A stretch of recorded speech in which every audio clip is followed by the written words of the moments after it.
Bienvenue dans Risques et Stratégie, le podcast inspiré du livre Navigare Turbolenta, un guide pratique pour comprendre et maîtriser la communication de crise.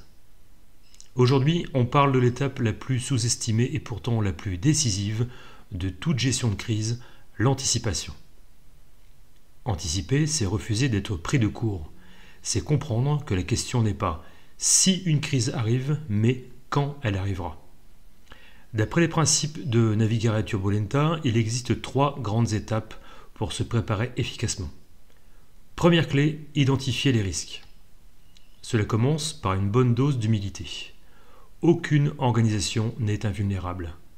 En 2017, la chaîne Target avait identifié un risque de cyberattaque.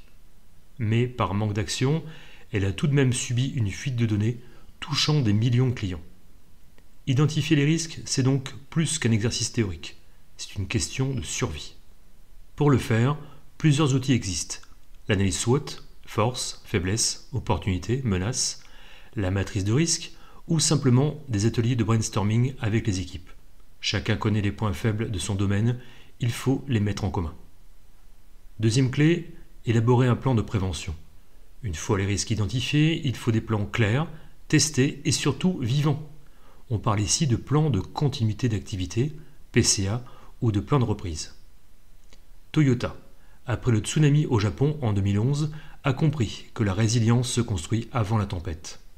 La marque a mis en place des scénarios détaillés pour ses chaînes d'approvisionnement et des sites de production. Résultat, lors des crises suivantes, elle a pu redémarrer plus vite que ses concurrents. Un bon plan, c'est un document simple, connu de tous et mis à jour régulièrement. Et ça, peu d'entreprises le font. Troisième clé enfin, mettre en place des indicateurs d'alerte. Parce qu'une crise ne surgit jamais sans signe avant-coureur. Ce sont de petits signaux faibles. Une hausse des plaintes clients, une baisse de morale interne, un retard de paiement, un incident technique mineur. Ce sont ces éléments qu'il faut savoir lire.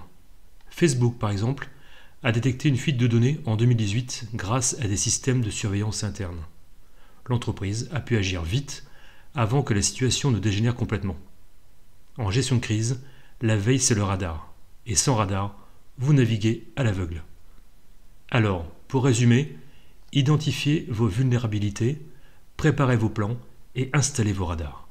L'anticipation, c'est ce qui transforme une organisation fragile en système résilient. Et surtout, c'est ce qui évite de confondre surprise et impréparation. Pour approfondir ces méthodes, leurs outils et leurs modèles de mise en œuvre, retrouvez le chapitre Anticipation et prévention du livre Navigare Turbolenta. Vous y trouverez des grilles, des cartes de risque et des exemples concrets pour renforcer la vigilance de votre organisation. Merci d'avoir écouté cet épisode de Risques et Stratégie. On se retrouve bientôt pour un nouveau chapitre, Comment parler juste avant que tout semble s'effondrer.